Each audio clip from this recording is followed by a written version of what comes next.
Então chegaram a Jericó.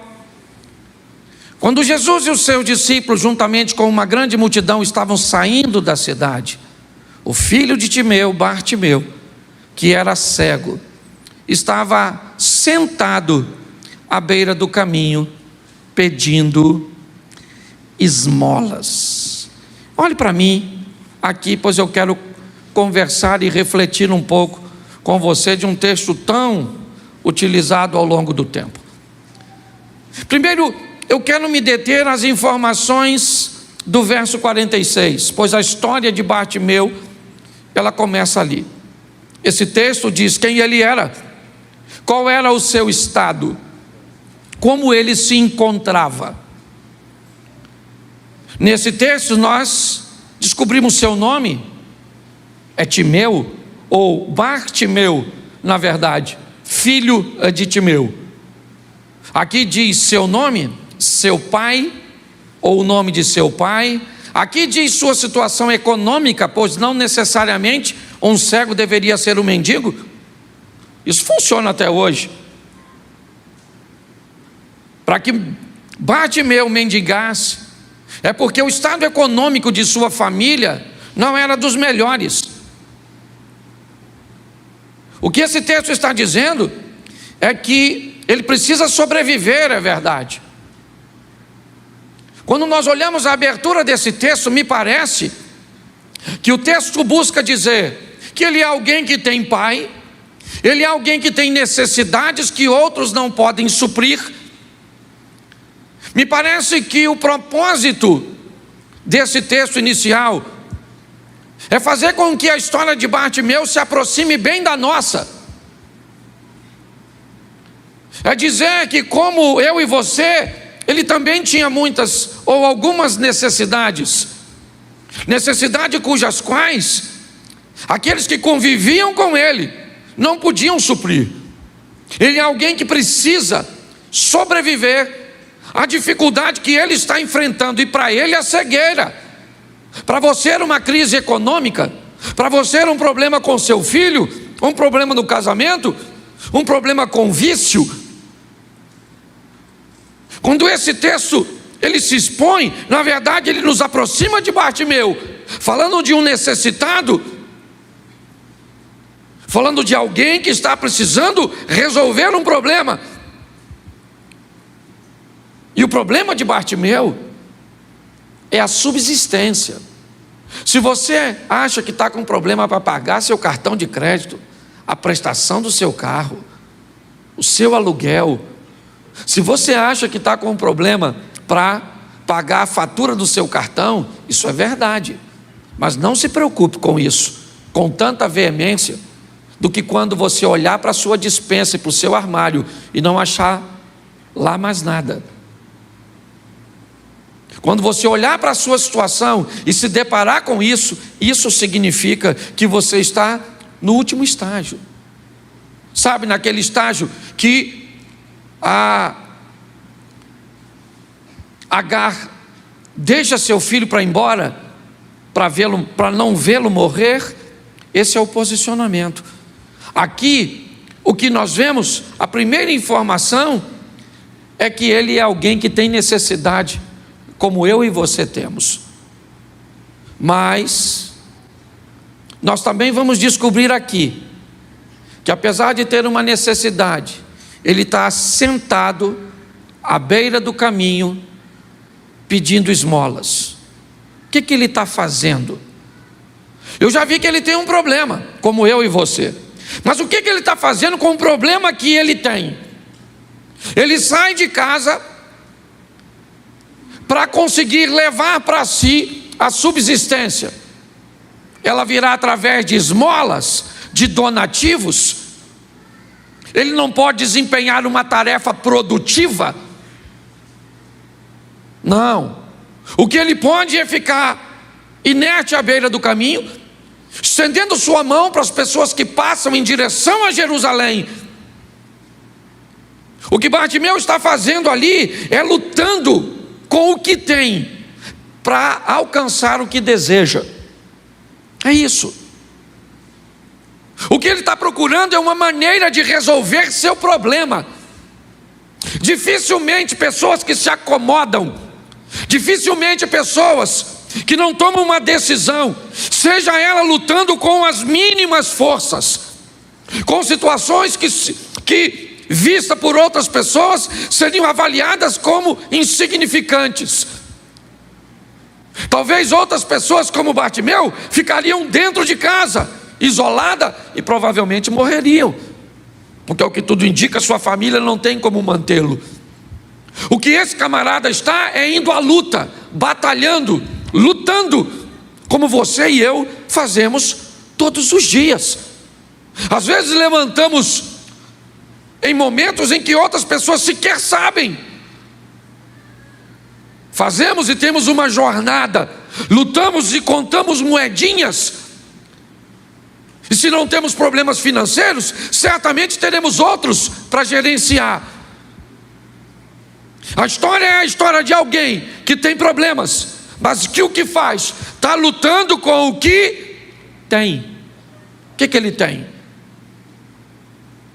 Ele tem condições de ir para a beira do caminho, pedir às pessoas que o auxiliem.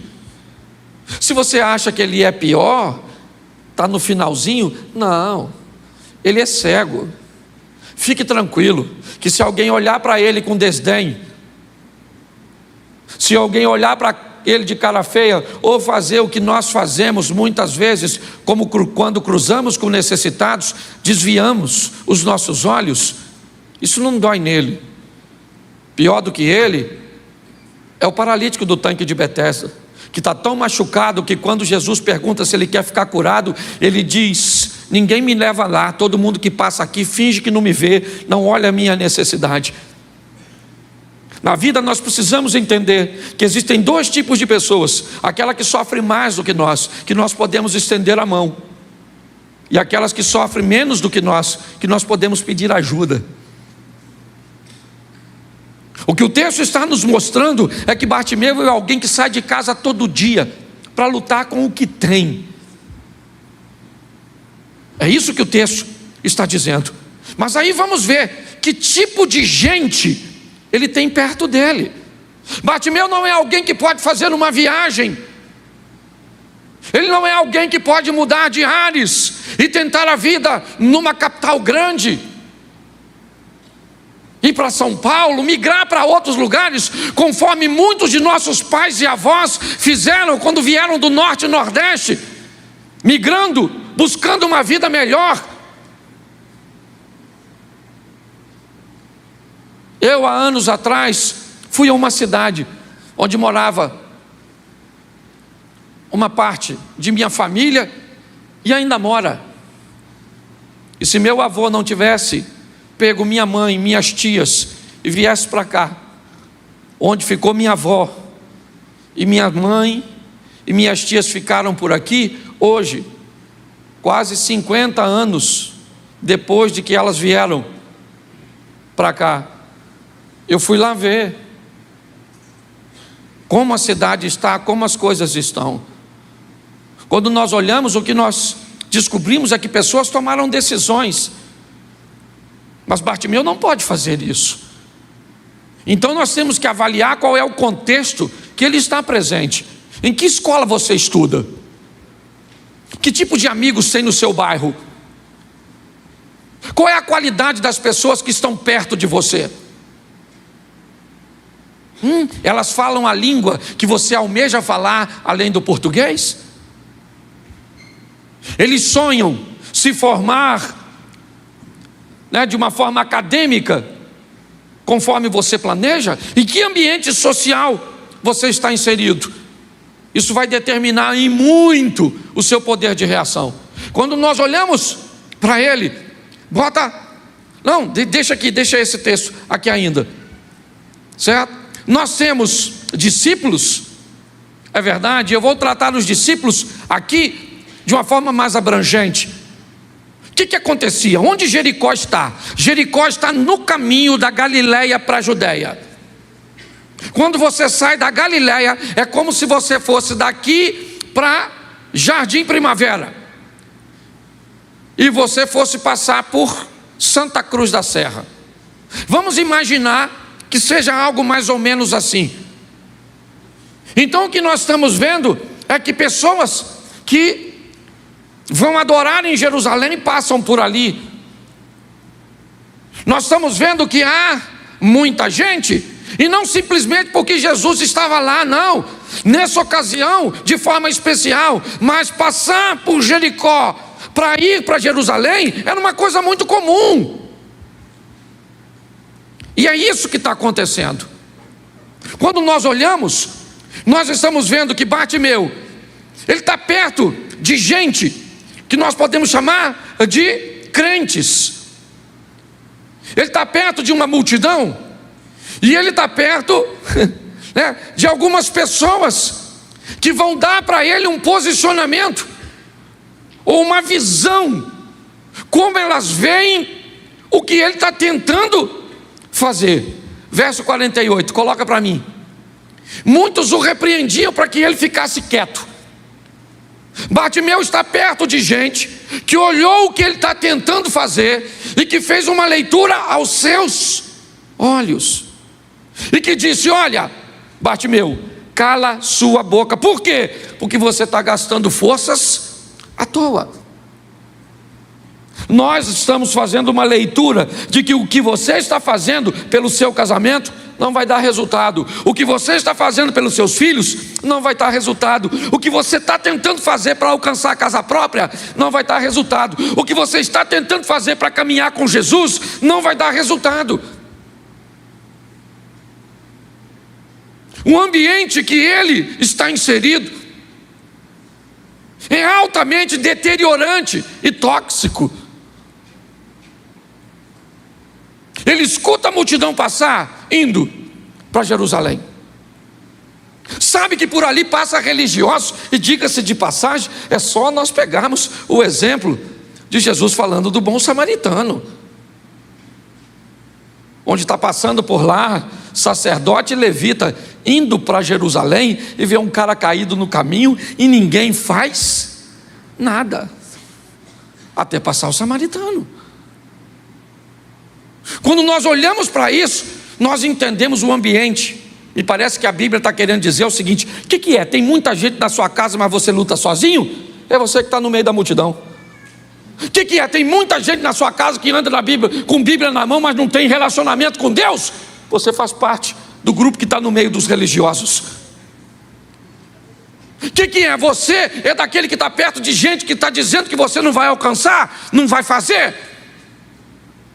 É nesse ambiente que Bartimeu está. É para isso que nós olhamos que tipo de gente ele tem perto dele. Para te dizer a verdade, querido, graças a Deus que esse moço é cego, e melhor que ele fosse surdo, porque tem hora que as pessoas falam tantas coisas para nós, do nosso casamento, dos nossos filhos, dos nossos negócios, da nossa finança, que dá vontade de nós fecharmos o nosso ouvido. Tantas vezes você já ouviu coisas de seu marido que você preferiria ser surda. A verdade é essa. O ambiente que ele está é isso. Mas dessa vez tem algo que é diferente das outras. Tem alguma coisa nesse texto, no verso 47, volta 1. Quando ouviu que dentre a multidão, discípulos e gente que estava na beira do caminho, tinha uma pessoa que ia passar por lá. E essa pessoa era Jesus de Nazaré. Alguns dizem que essa foi a última vez que Jesus entrou em Jericó. Se isso procede, a história do Zaqueu precede a dele. Ou seja, Jesus já tem a fama em Jericó de fazer grandes milagres. Quem é que está passando? Multidão. Multidão passa aqui sempre. Quem é que está passando? Religiosos. Religiosos passa aqui sempre. Quem é que está passando? Essa turma pessimista, certo? Que diz que não vai acontecer, que já era. Legal. Quem é que está passando? Não, junto com eles está passando Jesus de Nazaré. Quando Bartimeu ouviu, preste atenção, o texto não diz que quando ele ouviu que era multidão, que quando ele ouviu que eram discípulos, que ele ouviu que eram as pessoas que estavam com ele. Quando o texto diz que ele ouviu que era Jesus dentre a multidão, a postura de Bartimeu mudou. A posição de Bartimeu, ela vai mudar de uma forma veemente. O que esse camarada, ele vai fazer agora? Ele vai mudar seu pedido. Ele está na beira do caminho, no verso 46, para pedir o quê? Para pedir o quê? Então ele está à beira do caminho para pedir uma esmola. Ele quer um recurso para seu dia, sim ou não? Sim, para sua subsistência. É isso que ele está pedindo às pessoas. Para que ele está ali? Para que a multidão passe, e ele está torcendo para que passe naquele dia muita gente, e que essas pessoas sejam religiosos comprometidos. Para quê? Para dar a ele uma esmola boa, gorda. É para isso.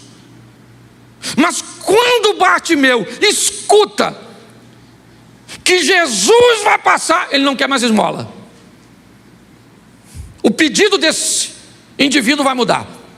Agora ele não quer mais dinheiro, ele não quer um donativo, ele não quer um pedaço de pão. Não! Já que é Jesus que vai passar, eu vou pedir para ele o que ninguém pode me dar além dele. Quando Jesus passa na sua vida, chegou a hora da sua vida mudar para sempre. Se Jesus está passando na sua vida, não peça uma esmola, peça algo que vai mudar a sua vida para sempre. É a oportunidade que você tem. Quando Jesus vai passar, ele troca a esmola pela misericórdia, o milagre. Note, me dá uma esmola, me dá uma esmola, me dá uma esmola. Ô gente, quem é que está passando aí? Que tem tanta gente. Jesus, Jesus, misericórdia, misericórdia, dá esmola para misericórdia. Está assim de gente, ó, vivendo de esmola da vida. Está assim de gente, ó, que Deus tem vida abundante e pessoa vivendo, certo? Em cima, debruçada sobre as necessidades. Quando Bartimeu escuta que dentro daquela multidão está Jesus, meu irmão, aí ele amplia seus recursos, seu pedido muda e ele começa, ao invés de esmola, ele quer misericórdia. Por que misericórdia? Porque misericórdia é aquilo que recebe aquelas pessoas que não merecem. Tem misericórdia de mim, Jesus. Tem misericórdia do meu casamento. Por quê? Porque eu praticamente destruí. Tem misericórdia da minha saúde. Por quê, Senhor? Porque eu fumei igual um doido, 30 anos. E agora o pulmão está tudo cinza. Parece o céu de Londres. Então, eu preciso da sua misericórdia. Eu preciso. Quando nós ouvimos o pedido desse camarada, nós vemos que ele mudou. Por quê? Porque mudou quem está passando. Se muda quem está passando, automaticamente muda o pedido. Por quê? Porque preste atenção, ele vai pedir aquilo que as pessoas podem dar. Deixa eu repetir para você. Ele vai pedir aquilo que as pessoas podem dar. As pessoas podiam dar dinheiro, sim ou não? Então elas davam. Ele pode pedir às pessoas para dar a ele visão? Porque elas não podem. Não tem. Por que é que você pede para o seu marido ser carinhoso se ele não tem carinho? Por que você pede para o seu filho ser educado se ele nunca ganhou educação? Por que você pede para as pessoas te darem coisas que você sabe que elas não têm? Não tem porque não receberam. Tem gente que não tem senso de nada, parece lesado. Chega numa conversa, você está conversando uns troços, a pessoa fala uma besteira. Que é isso? Por que ela não usou aquele tempo para falar o que prestava? Porque na cabeça dela não tem nada que presta. Por que é que pessoas não se alegram com a vitória dos outros? Porque não aprendeu. O que ela aprendeu foi ter inveja de quem tem as coisas. Não peça do outro aquilo que o outro não tem para lhe dar. Porque às vezes ele não te dá, não é porque ele é mau, ele não te dá porque não tem. Pare com isso. Bartimeu é uma lição. Gente, à beira do caminho, me dá visão aí. Tem misericórdia de mim e me faz ver. Eu não vou pedir isso para ele. Ele não tem como fazer isso. Para que eu vou gastar meu tempo pedindo para minha mulher me dar algo que minha mulher não tem? Pedir para meu filho me dar algo que ele não tem. Você pediria hoje seu marido para te dar 100 mil reais? Não, por quê? Porque ele não tem, coitado. Então você não pede. Mas você pede para ele fazer uma massagem no seu pé. Ele pode fazer? Mas aí faz? Por quê? Porque ele não aprendeu. Ele não viu isso. Entendeu? Mas é que eu já tenho uma mulher, já estou quase criando um ambiente de atrito. Você consegue entender? Está assim de gente. A lição de Bartimeu é: eu peço para as pessoas aquilo que elas não podem, não tem. Se elas vão querer ou não, aí é outra história. Ele está lá. Para as pessoas ele pede esmola, para Jesus ele pede misericórdia. Então peça para quem tem para te dar. Pastor, ele tem e pode, mas não dá, por isso que ele é gente. Porque gente tem esse defeito. Então fala com Jesus, porque ele é bom. A misericórdia dele dura para sempre. E ele pede para ter misericórdia. Ele não disse o que quer, ele só quer misericórdia, filho de Davi, tem misericórdia de mim. Usando os seus recursos, Jesus fica longe. As pessoas tentam aplacar ao chamado dele. A multidão está cercando Jesus, quando de repente Jesus parou. Opa! Parou? Mas engraçado, da outra vez que ele esteve aqui, ele foi onde? Na casa do Zaqueu. Por quê? Porque Zaqueu era rico. Jesus não é bobo, não. Jesus foi lá, irmão, que tinha comida boa. É ou não é? Tinha uma Coca-Cola geladinha, porque tinha uma comidinha maneira. Agora, vai parar para dar atenção? Bom, isso é maravilhoso. Primeiro porque esse texto quebra um paradigma de que essa história é de que Jesus age pela condição econômica das pessoas, caiu por terra. A verdade é essa. O rico, é isso aí, o cara da árvore, o Zaqueu, Jesus foi lá, mas Bartimeu, mendigo, à beira do caminho, ele não vai. Quando de repente ele parou e disse assim: escuta o cara que está me chamando.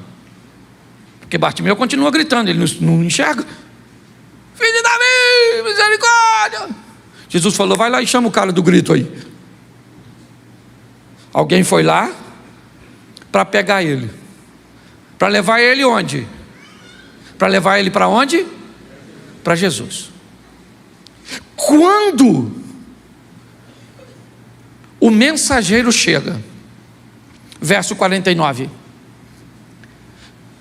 Jesus parou e disse, chamem-no. E chamaram o cego, ânimo, levante-se, ele o está, verso 40, ou verso 50, perdão, verso seguinte, lançando sua capa para o lado, de um salto pôs-se em pé e dirigiu-se a Jesus.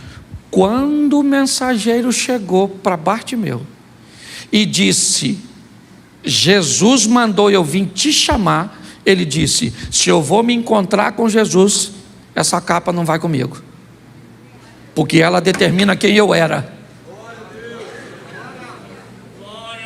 Preste atenção, quando ele joga a capa fora, quando ele lança a capa de si, quando ele abre mão da capa, ele está dizendo, essa capa é onde eu sento todos os dias, porque eu sou cego, para mendigar.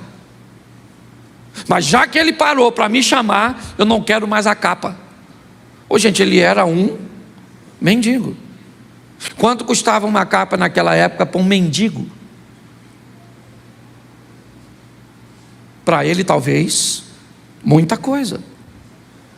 O que a Bíblia está dizendo é que se eu quero encontrar com Jesus e quero que Ele tenha misericórdia de mim, eu vou ter que pegar uma capinha que vivia sobre mim e vou ter que jogar fora. Tem algumas coisinhas que eu vou ter que parar de fazer, uns lugares que eu vou ter que parar de frequentar. Ah, mas eu jogava a bola sempre com a mesma turma. O que tem lá? Você tem que fazer uma leitura no ambiente.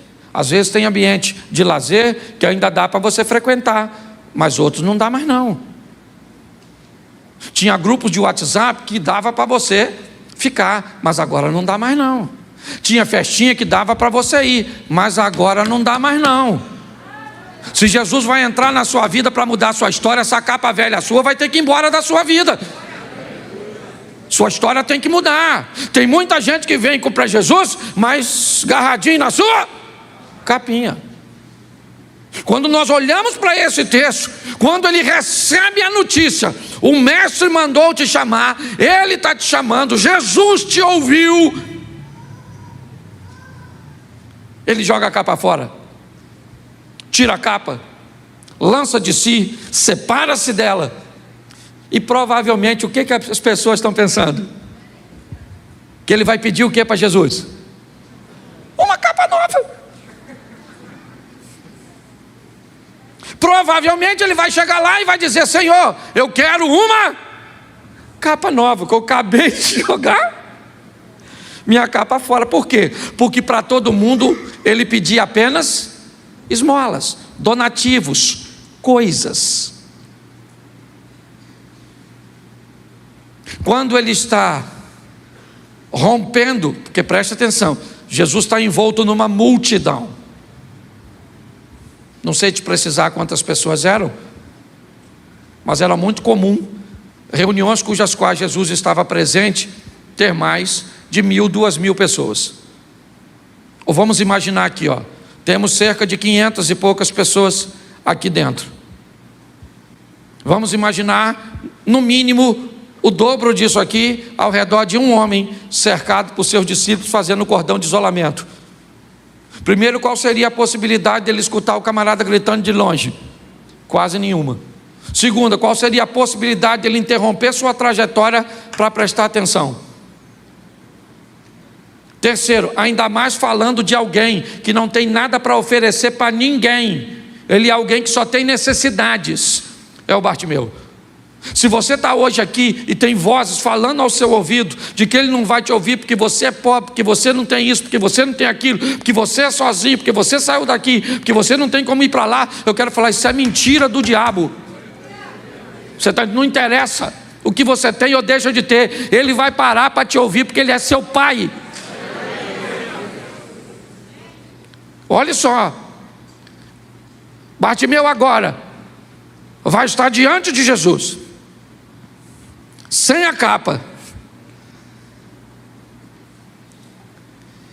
E Jesus pergunta para ele: o que você está querendo que eu te faça? Qual é a sua? Eu imagino o silêncio. Todos esperavam a oportunidade que Bartimeu ganhou. Todos. Dá até para perguntar por que é que Jesus não fez essa pergunta para aquelas pessoas e chamou alguém que não estava no meio da multidão para oferecer uma atenção. Me parece que Jesus, Ele não vê a multidão. Não é isso que chama a atenção dele. Vamos lá. Ele está na casa da sogra de Pedro em Cafarnaum, cercado por uma multidão. Quando um homem que entra pelo telhado vai ficar curado.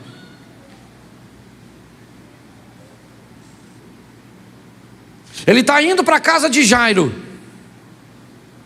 quando tem uma multidão, mas uma mulher toca nele e fica. Presta atenção, essa é uma informação muito importante.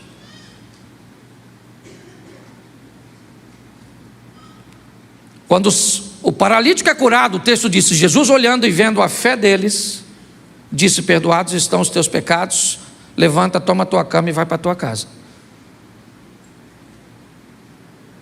Quando a mulher foi curada, Jesus disse: vá, filha, a tua fé.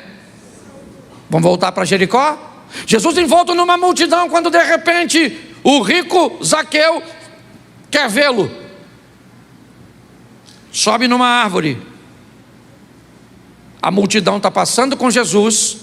Jesus para de olhar a multidão e olha para a árvore e diz: Zaqueu, desce depressa, porque hoje eu vou para a sua casa. O que me indica que Jesus não olha para o número de pessoas. Ele não é um influencer das redes sociais. Jesus, Ele está de olho no que você é capaz de fazer. Dentre todos aqueles que estão aqui, Ele está de olho em você agora, para ver se a sua postura dá a Ele condições de fazer um milagre a seu respeito. Essa é a grande verdade. Eu conheço gente aqui que chegou outro dia desse e está vivendo milagres. Tem gente que está conosco há 7 anos, nunca chegou nem perto.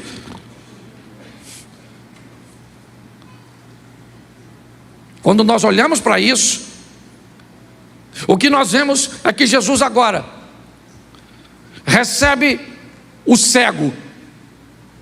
É a luz e a escuridão, frente a frente.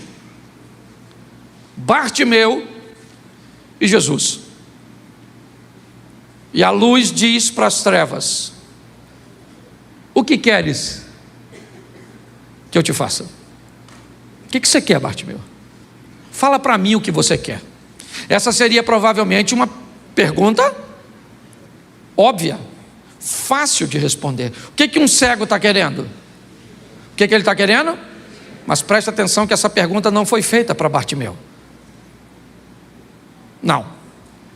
Na verdade, a pergunta que vai ser feita nas entrelinhas, como as pessoas gostam de dizer de forma subliminar, é: escutem, discípulos, multidão e correligionários de Bartimeu, escute a minha pergunta: o que queres que eu te faça?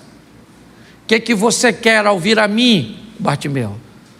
Bartimeu responde para Jesus: eu só quero enxergar, só quero ver. Quando Bartimeu diz isso, é como se Jesus fizesse assim, ó. Ele pediu: deixa eu sair daqui, e quem aqui pode resolver o problema dele? Para vocês, ele estava pedindo dinheiro, pão, esmola, e vocês têm para dar. Agora preste atenção no que ele me pediu. Tira do seu bolso e dá para ele. Põe a mão na cabeça dele e devolve a ele. Faz para ele o que ele está pedindo. E o que Jesus coloca é a impotência. O que Jesus está dizendo é: escute, porque o que ele está me pedindo é o que a maioria de vocês precisam enxergar, abrir os olhos.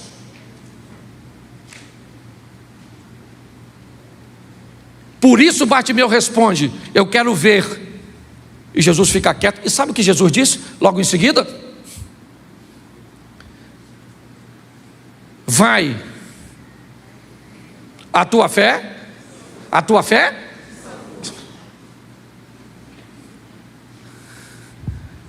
vá, disse Jesus, tua fé te curou. Imediatamente ele recuperou a visão, seguiu Jesus pelo caminho. Preste atenção, essa é uma tradução mais popular, mas a tradução diz: a tua fé te salvou, curou, te libertou, arrancou você da escuridão. Opa, agora eu estou vendo. Nossa, que legal. O que eu vou fazer? A mesma coisa que os 9 leprosos.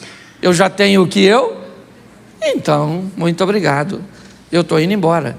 Eu vou viver a minha vida. Eu já tenho o que eu quero, eu já tenho o que eu vim buscar. É o que faz a maioria das pessoas. Jesus se tornou um utilitário, aquele que eu busco para resolver um problema, e após ter resolvido, eu vou me embora, aguardando a possibilidade de ter outro problema amanhã, e Deus queira que eu não tenha, mas se eu tiver, eu volto para fazer outra campanha, eu volto para sentar aqui no banco da igreja, vá aqui uma hora. Que Bartimeu diz o seguinte: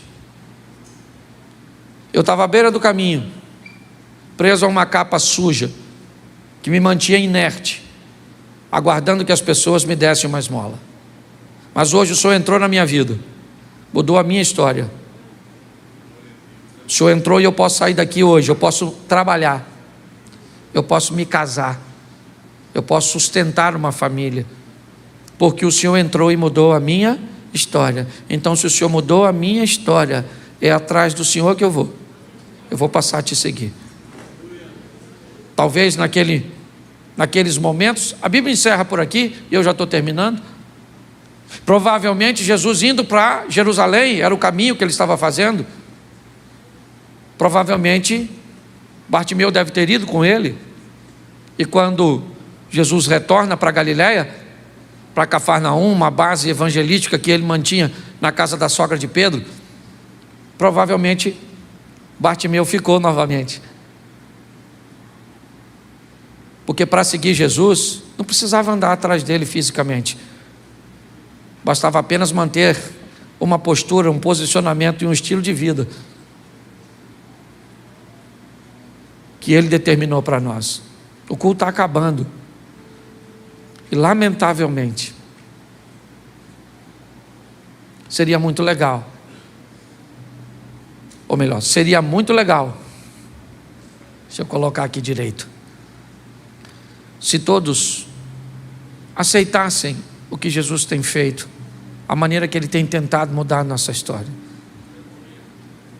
O grande desafio é que nos tornamos, na maioria das vezes, ouvintes e não praticantes. Trocamos de esposa, mas não trocamos de postura. E as crises que enfrentávamos no relacionamento anterior se repetem. Trocamos de emprego, mas não trocamos de postura. E os problemas que enfrentávamos no emprego anterior, enfrentamos no novo. Trocamos de amizades, mas não trocamos de postura. E as amizades que temos hoje nos dão a mesma. Trocamos de igreja, mas não trocamos de postura. E os problemas que tínhamos na igreja anterior são os mesmos que enfrentamos hoje. A bênção não está no lugar, está em você. Ao invés de mudar de lugar, mude de postura primeiro. Não estou dizendo que você não tem que mudar de lugar, não. Até porque a vida é cíclica. Inevitavelmente, em algum momento, nós temos que mudar. Hoje você pode mudar a sua postura. Hoje você pode receber a Cristo como Senhor e Salvador. Ali atrás daquela câmera ali, ó, do outro lado, tem uma salinha para receber você, que já está de olho na gente, vendo qual é o nosso estilo, uma igreja preta com jogo de luz, desconfiado. Será que esse negócio é sério? Que Satanás não está por trás disso? E eu acho isso tão legal, ser visto, sabe, com desconfiança. Eu acho isso bom, porque provavelmente você vai descobrir as coisas erradas que temos, deficiências, que tem aqui, tem onde você estava, e vai ter até para onde você planeja ir depois. Mas não é isso. O que vai mudar a sua vida é a sua postura.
Bom, gente, eu quero fazer só uma reflexão com vocês.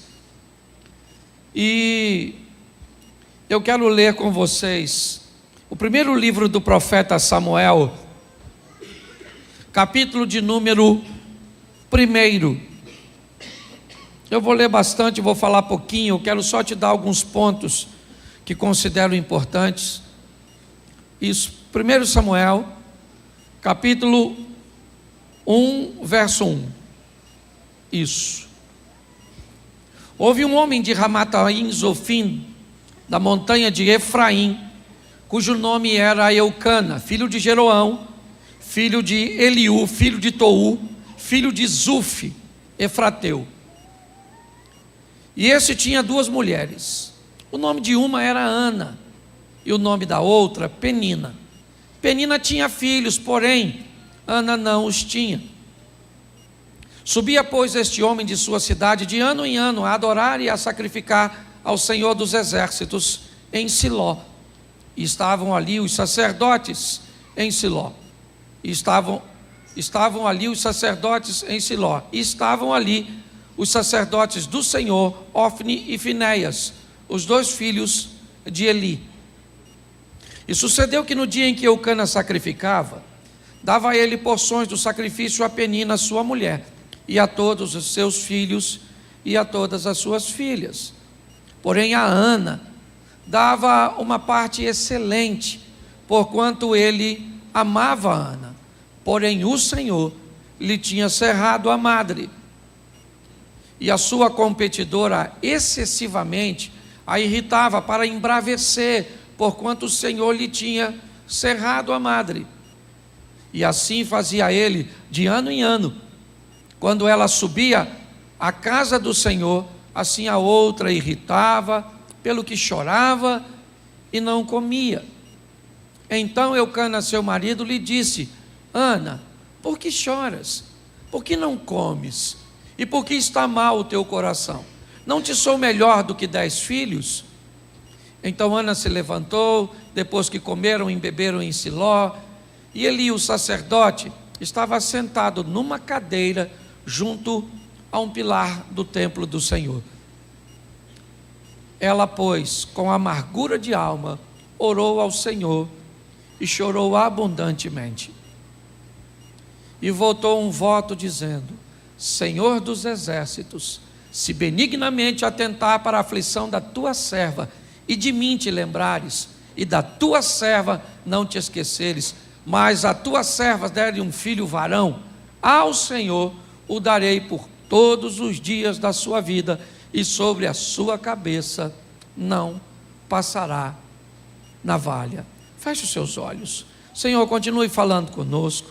Usa-me como um canal de bênção nesta hora, pelo poder do nome de Jesus. Posso ouvir um amém? Amém. Bom, gostaria de trazer uma semelhança desse texto ao texto de Sansão, porque da mesma forma que a navalha não passou na cabeça de Sansão, também não passou na cabeça de Samuel. Do mesmo jeito que Sansão era separado, Samuel também foi, o que indica que a força de Sansão nunca esteve no seu cabelo, mas sim na presença de Deus ao seu lado. Eu quero mostrar hoje a você rapidamente por que é que pessoas não conseguem lidar com resultados, porque é tão desconfortável a aparição, a projeção, porque é que é tão desconfortável a notoriedade, o reconhecimento, a expansão, o enriquecimento de outras pessoas e não de nós.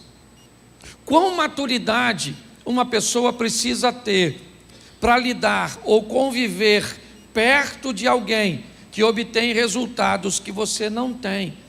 Você não tem nenhum problema com a fortuna do Neymar, você não tem nenhum problema com a fortuna de Cristiano Ronaldo, você não tem nenhum problema, certo, com a Ferrari de um piloto de Fórmula 1, mas a casa do seu irmão, mais o carro do seu irmão, mais os recursos das pessoas que te são bem próximos, os resultados das pessoas que te são bem próximos, pode te causar um incômodo muito grande, ainda que você consiga obter resultados em outras áreas. O que nós vamos ver aqui entre Penina e Ana é uma guerra de dores, é uma batalha de alguém que tem algo que a outra não tem. Mas por que é que os resultados são diferentes?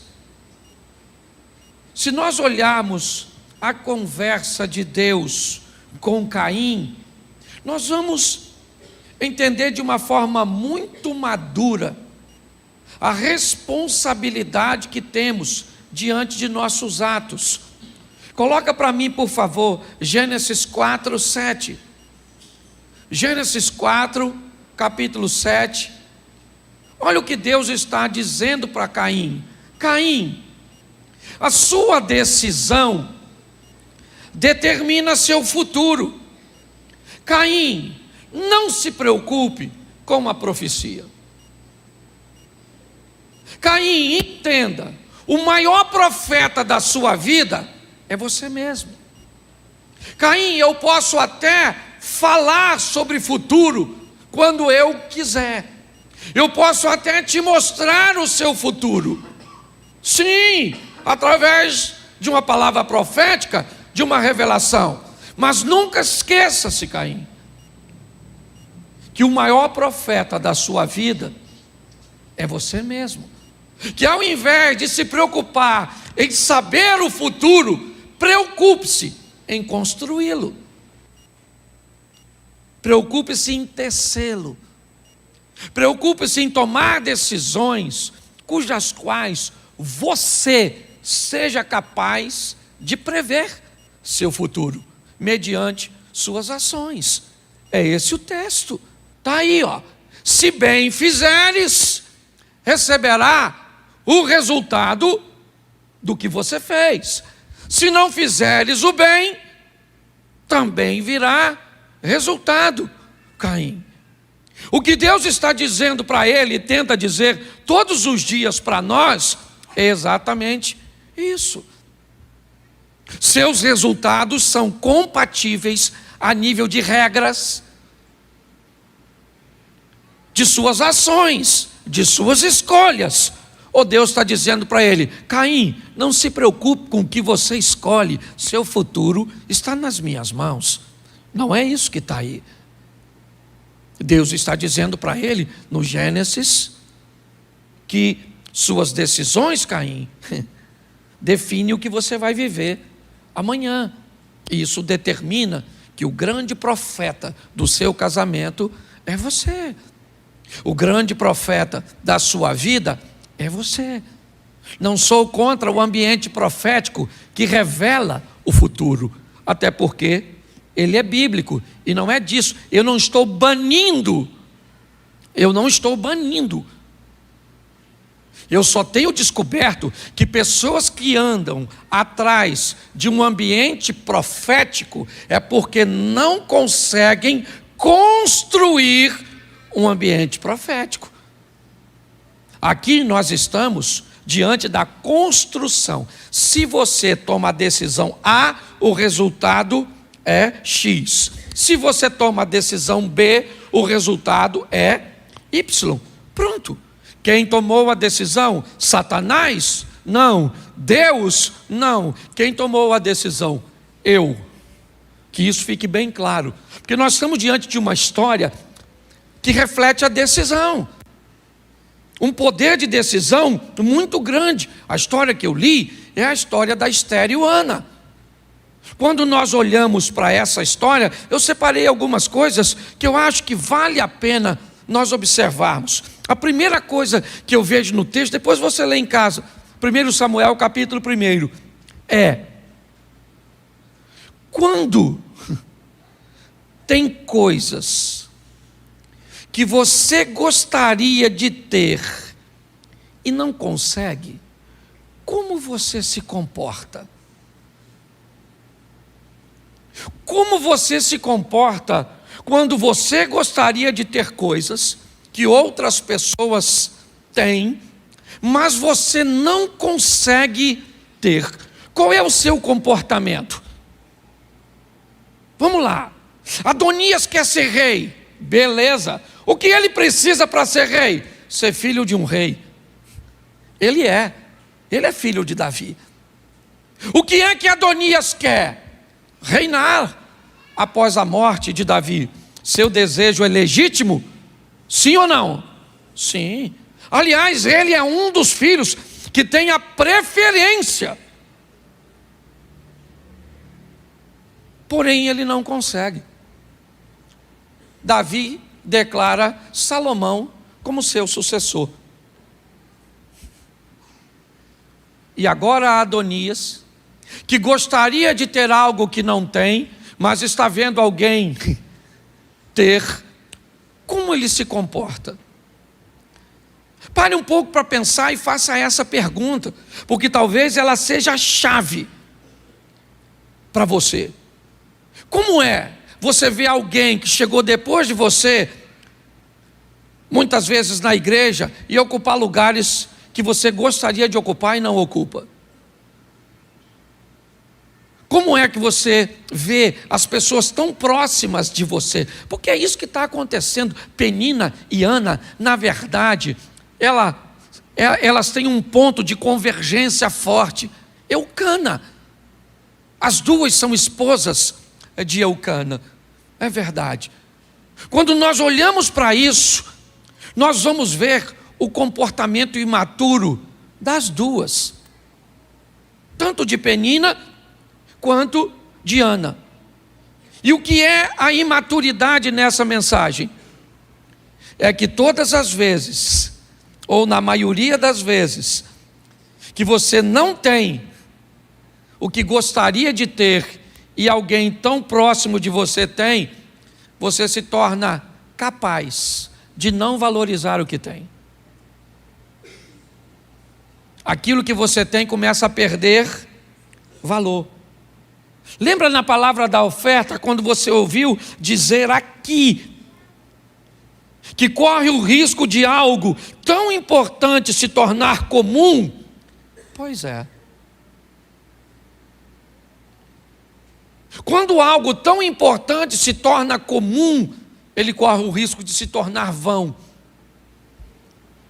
Você não sente mais alegria na casa que você mora, do carro que você tem, do que você come, da roupa que você usa, da igreja que você frequenta, da esposa, do pai, do marido que você tem. Quando você começa a dar mais atenção ao que está acontecendo na vida dos outros, você é capaz de viver num ambiente extremamente ingrato. Por quê? Porque você não é capaz mais de valorizar o que tem. É isso que está acontecendo aqui. O que Ana não tem? Filhos. O que Ana tem? O amor de Eucana. O que Penina tem? Filhos. O que Penina não tem? O que Ana quer? O que Penina? E o que Penina quer? O que Ana? Porque as duas querem tudo. E nesse mundo não vai rolar. Se você quer vir para cá, viver nessa terra e quer ter tudo, vai morrer insatisfeito. Então, a mulher é tua, o que deu para arrumar foi isso? Valoriza. Tem mulher melhor? Se falar, morre, né? Esse homem era o melhor homem? Não. Mas foi o que a senhora achou. Esse pai seu é o melhor? Essa mãe sua é melhor? A sua casa é melhor? O seu carro é melhor? Que aprenda uma coisa: pare de valorizar o que você não. Isso. Quando você valoriza o que você não tem e você não valoriza o que tem, você perde o merecimento de ter até o que já tem. E quando isso acontece, é o que eu chamei de guerra das dores. As duas começam a brigar. Para quê, pastor? Para ter o que a outra tem. Por quê? Porque o que o outro tem é melhor. Ô gente, fala sério, vou falar uma coisa para você. Você compra um carro zero. É zero. Eu já vi um carro, a mesma cor, o mesmo ano, e o mesmo modelo do meu, e achei o outro mais bonito que o meu. Eu falo de mim, você eu não falo que você é perfeito.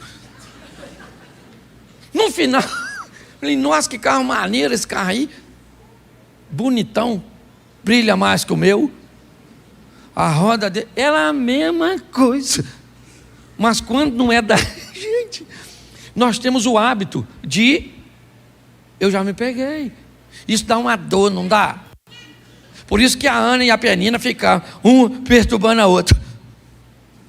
Uma quer ser amada, a outra quer ter filho. Uma quer ter filho, a outra é amada. Eu quero o que você tem, você tem.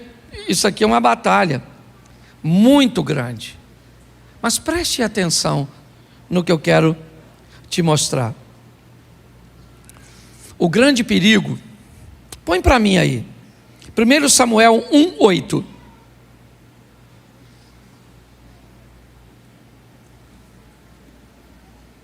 Então Eucana, marido de Ana, lhe disse: Ana, por que choras? E por que não? E por que está mal o teu? Não te sou eu melhor do que 10? Nesse momento, Eucana faz uma leitura da vida de Ana. E para Eucana, a vida de Ana é boa ou ruim? Boa ou ruim? Mas para Ana, mas para Eucana, e para Ana, e para Eucana, e para Ana. Porque chega um momento, querido, que se você não prestar atenção, sua vida é melhor para os outros do que para você.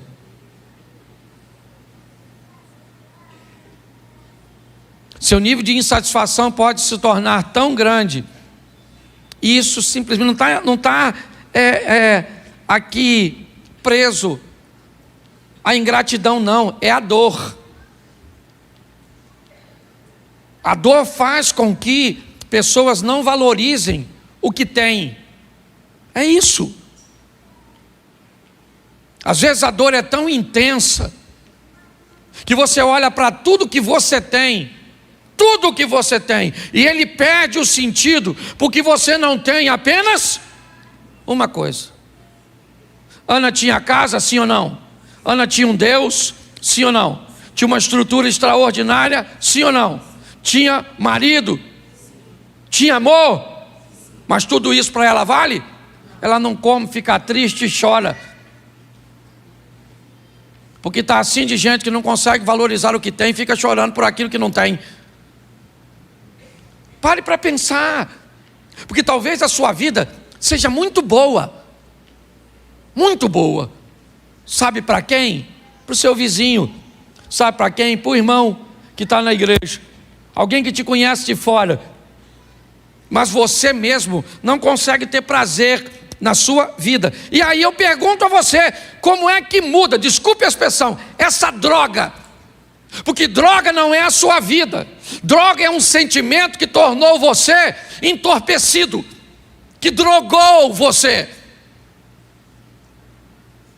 que fez com que você parasse de ver valores em lugares onde os valores estão.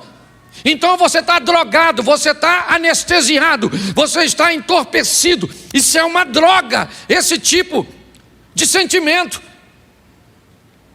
Eucana olhou para a vida de Ana e diz: Ana, não faz sentido você reclamar. É claro que faz. É claro que faz. Porque nós estamos olhando para uma dor de Ana. Mas como é que ela muda isso? Mudando de postura. Deus falou para Caim: Caim, caminho A, resultado X. Caminho B, resultado Y. Então quem é que vai mudar a vida de Ana? Deus? Não. Deus não vai mudar a vida de Ana. Quem é que vai mudar a vida de Ana? Eucana? Não vai. Eli? Ofne, Finéias? Um cordeiro morto, sacrificado? Uma oferta? Não. Isso não vai mudar a vida de Ana. Deus não é o profeta de Ana. Eli não é o profeta de Ana. Eucana não é o profeta de Ana. O profeta ou profetisa de Ana, quem é? Ana. É isso. Ana pode mudar o futuro dela ou morrer sofrendo. É isso. Esse é o posicionamento, essa é a postura. É por isso que está assim de gente que entra na igreja e vamos embora para a campanha. Vamos embora, mano. Vamos campanha. Campanha. Ô, pastor, esse negócio de campanha é mó furado. Caraca, estou aqui um tempão, o outro falou que foi. Fala sério, vocês dão dinheiro para esse pessoal falar que conquista. Porque não é possível, eu tenho uma fé desgramada. Eu só não tenho, é decisão. Fé sem o quê? Que é morta? Sem decisão, sem ação. É isso, porque é a ação que muda a sua vida. Me mostra a sua fé. Eu não tenho, só tenho fé e fé. Acredito que um dia vai mudar. Pare e pense. Ana está aqui, ó. Vai embora todo ano chorando, sim ou não? Sim ou não? E a Penina vai embora chorando ou rindo? Chorando ou rindo? Chorando também, maluco. As duas vão chorando. Uma quer uma barriguinha, a outra quer um coraçãozinho. Uma quer um filhinho, a outra quer amor. Uma chora porque quer filho, a outra chora. Não é só trocar? Me dá um aí. A vida dos outros não é tão maravilhosa quanto você pensa. Ela é boa para você, que não está dentro. Você olha a casa do outro, você olha para a sua, você fala, rapaz, queria ser o lobo mau, soprar, aquela casa cair. Olha o meu barraco. E às vezes dentro daquele barraco tem mais felicidade que o outro fala, rapaz, olha o sorriso daquela pessoa, olha. Mora lá no final da rua, quase dentro do rio. Próximo enchente deve ir. Mas passa aqui na minha porta com um sorriso que já faz mais de ano que eu não consigo ter. Pare e pense. Isso é uma perturbação. Agora, preste atenção. Verso 9. Dá uma olhadinha. Então Ana se levantou. Depois que comeram e beberam em Siló. Comeram e beberam menos Ana, porque ela não estava comendo nem bebendo. Ela não conseguia comer nem beber quando estava lá. Então ela ficava frustrada, porque eles foram lá para adorar, sim ou não? Foram lá para adorar, sim ou não? Ana está adorando? Claro que não. Ana está chateada que não tem filho. Não tem filho, não tem filho, não tem filho, não tem filho. Essa aí parece até um coelho. Todo mês, todo ano, um filho, 2 filhos, coelhinho da Páscoa. Isso mudou alguma coisa dela? Na vida dela, sim ou não? Claro que não, chorar não muda. O choro pode durar uma noite. A alegria, chora. Você tem um problema hoje? Nem dorme. Chora até amanhã. Amanhã vai passar. Você tem uma dívida? Chora que ela passa. Amanhã você vai estar alegre. Entendeu? Chora com o marido ruim que amanhã, de manhã, beija ele que virou príncipe, o sapo foi embora. Beija ela, que a vassoura deu lugar à asa. Isso. Não, gente. O que a Bíblia está dizendo sempre são que decisões mudam a sua história, não é choro. O que a Bíblia, quando a Bíblia diz o choro dura uma noite, o que a Bíblia está dizendo é o seguinte: o choro da noite, das coisas ruins, lembra?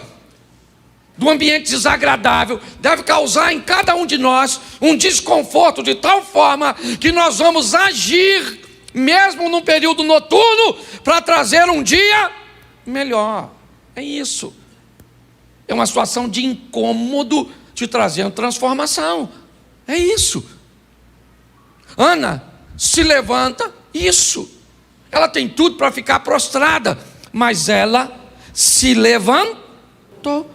Olha lá, Ana se levantou depois que comeram e beberam em Siló, e Eli, o sacerdote, estava sentado numa cadeira junto ao pilar do templo do Senhor. Quando? Sempre. Pastor, como é que o senhor sabe que o Eli ficava sentado? Morreu sentado. A cadeira virou para trás e quebrou o pescoço. É bíblico para os teólogos de plantão. Todo ano, quem é que está lá? O Elisão. A Penina falando, tu não tem filho, amadinha? E Ana falando o quê? Sou amada? Não tenho filho, mas sou amada. É amado, mas não tem filho. Tem filho, mas não é amado. Gente, esse dia eu estava num evento com o Fernandinho. Menino, me deu uma inveja que eu queria cantar igual ele. Até tentei. Ele foi cantando e eu também, eu já me imaginei ganhando um pouquinho de peso, tocando um violão. Depois a ficha caiu, disse que não vai rolar. Cláudio, para pregar já está ficando difícil, imagina para cantar. Mas é legal você olhar para a vida dos outros. Só que ela não é sua. Chegou o momento em que Ana teve que tomar uma postura. Onde? Onde ela ia sempre. Todos os anos, Ana ia para a igreja, todos os cultos. Deus sempre esteve lá, Penina, Eucana, estava a turminha que sempre esteve, só para mostrar que não depende de ninguém, é só de você. Sua vida pode mudar hoje, pode mudar aqui, pode mudar agora. Hoje pode ser um dia-chave de virada da sua vida e acabou. É assim, você já ouviu o Sidney falar isso aqui hoje.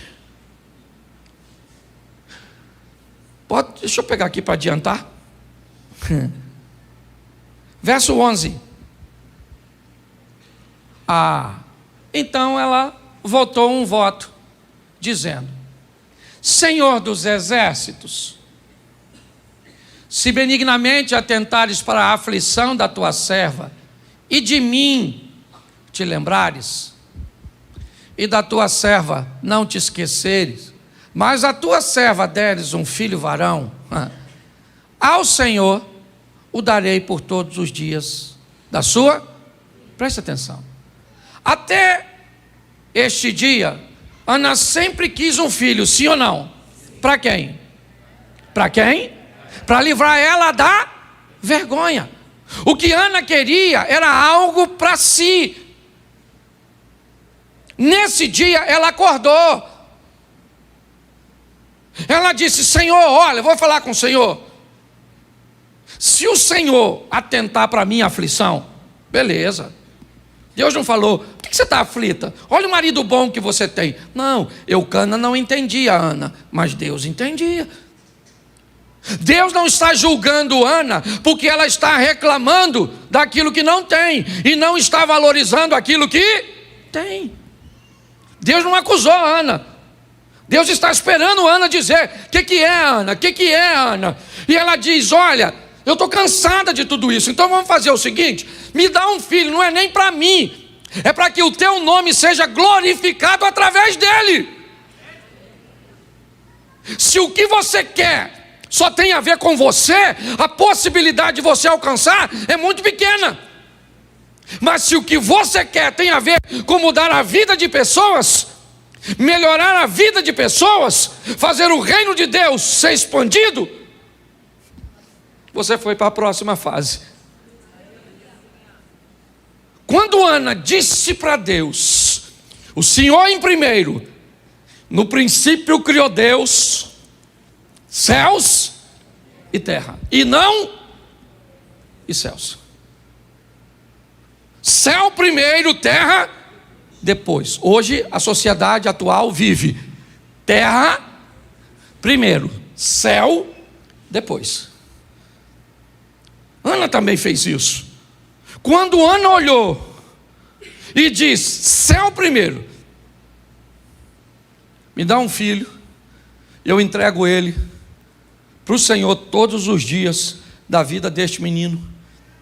Ele vai ser treinado para te servir. Quando ela fez isso, põe o próximo. E sucedeu que, perseverando ela em orar perante o Eli, fez atenção à sua. Quem é Eli? É o sacerdote e profeta. Quem é Eli? É o cara que não sabe controlar os filhos, mas é sacerdote e profeta. É um camarada que está meio atrapalhado, mas é sacerdote e profeta, porque comportamento e dom são duas coisas diferentes. Pode subir um cara aqui e pregar de forma extraordinária e está em adultério e Deus usa ele e depois o cara presta conta. Pare de avaliar as pessoas. Eli está meio atrapalhado, mas o texto diz que ele prestou atenção em Ana. E sabe o que Eli vai falar? O que Deus já decidiu. Pastor, Ana engravidou porque Eli profetizou? Foi isso? Não, Ana engravidou porque ela se posicionou. É assim, quando você escuta uma mulher vindo procurar Jesus, e Jesus diz: não posso pegar o pão dos filhos e dar para os cachorros. A mulher diz: sim, Senhor, mas os cachorrinhos comem debaixo da mesa a migalha que cai dos cães. Ela persevera, sim ou não? Como Ana. O que Jesus disse? Você lembra? Quando ela diz: sim, Senhor, mas também os cachorrinhos comem debaixo da mesa. Põe aí. Que texto é, por favor? Me ajude aí. Marcos, é isso? Oh meu Deus, me ajuda aí. João, a mulher. Oh Jesus, me ajuda aí, gente, o texto. Ninguém sabe onde está esse texto? Não, preste atenção, uma igreja lotada desse jeito. Porque eu esqueci, mas eu posso citar ele de cor, a hora que você me disser onde está.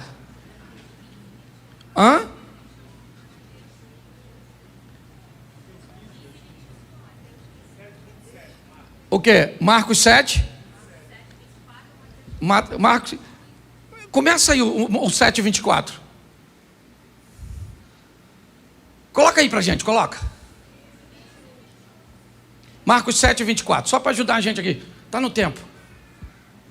Isso, e levantando-se ali, foi para os termos de Tiro e de Sidom, e entrando numa casa, não queria que ninguém o soubesse, mas ele não pôde esconder-se, porque a mulher cuja filha tinha um espírito imundo foi e lançou os seus pés. Essa mulher era grega, sirofenícia de nação, e rogava para que expulsasse sua filha o demônio, mas Jesus lhe disse: deixa primeiro saciar os filhos, não convém tomar o pão dos filhos e lançar aos cachorrinhos.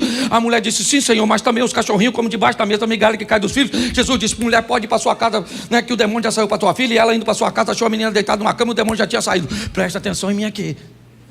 Presta atenção em mim. Presta atenção em mim. Quem é que expulsou o demônio dessa criança? Quem foi? Jesus disse assim: demônio, vai embora agora. Sim ou não? Sim ou não? Não. Quando a mulher falou assim: aí, o cachorro come debaixo da mesa a migalha que cai dos filhos, eu vim aqui buscar minha bênção, só sai daqui com ela, eu sei que o senhor está cansado, está a fim de descansar, furei o bloqueio e só sai daqui com a minha bênção. Jesus falou: pode ir embora, dona. Pode ir embora, que nesse momento que a senhora estava falando tudo isso aí, o demônio já vazou. Porque quem expulsou o demônio da sua filha não fui eu, foi a sua decisão. Sua vida está esperando você decidir, profeta. Sua vida está esperando você decidir. Sua vida financeira está esperando você decidir. Sua vida espiritual está esperando você decidir. Seu casamento está esperando você decidir. Você está entendendo? Não é você que decide, você é o profeta. Ana mudou a postura. Ana mudou, volta para lá para a gente encerrar. Ana mudou. Mas presta atenção. 1:18. Bota aí para frente um pouquinho para a gente terminar. E ela disse: o que ela disse? Acha a tua serva graça em teu. O que ela fez? Assim a mulher se foi, seu caminho, fez o quê? Comeu e já não era mais? Por quê? Por que ela não comeu? Ela estava comendo antes, mas já comeu? Estava chorando antes, mas está agora? Mas por quê? Ela está grávida? Ela está grávida? Não, ela não está grávida ainda. Ela não está grávida ainda, porque para quem crê uma palavra é o suficiente. Ela recebeu uma palavra que está sustentada por uma ação dela. É isso que nós precisamos entender, gente. Se você observar o que Deus está dizendo hoje aqui cuidado para não entrar na igreja todos os dias, todos os anos, para fazer a mesma coisa e ver coisas novas acontecerem na vida de tantas pessoas, menos na sua. Saia daqui para viver o extraordinário. Faça como Ana. Vire o profeta ou a profetisa da sua vida. Com perseverança, com dor. Sim, foi doloroso para ela. Foi desafiador. Mas lembra, também foi para Penina. É porque a gente só gosta de pregar sobre Ana, porque ela foi mãe de Samuel. Mas Penina também teve muitos filhos. Aí nós vamos falar, porque Samuel foi juiz, sacerdote, profeta. Ah, é? E os filhos de Penina não valeu nada? Cuidado que se você pensar assim, você começa a achar que quem sobe aqui no altar é melhor do que você. Quem sobe aqui para pregar é melhor que você. Pare de achar que gente que Deus diz que é igual a você é melhor que você, que já já você fica frustrado. Eu posso estar em qualquer lugar, vou em lugares pregar. Fui esses dias pregar num evento que tinha milionários, bilionários, e o único durando o kit.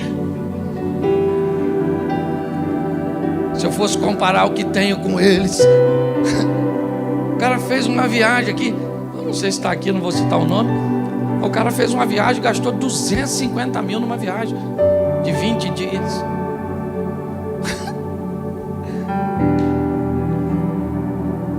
Para e pensa. Eu não estou nem aí, meu irmão.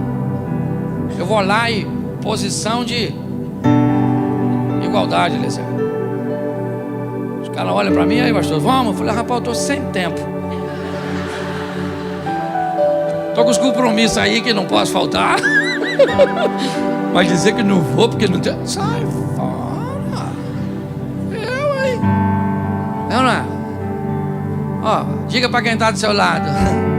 Eu nem sabia que você era profeta. Isso aí.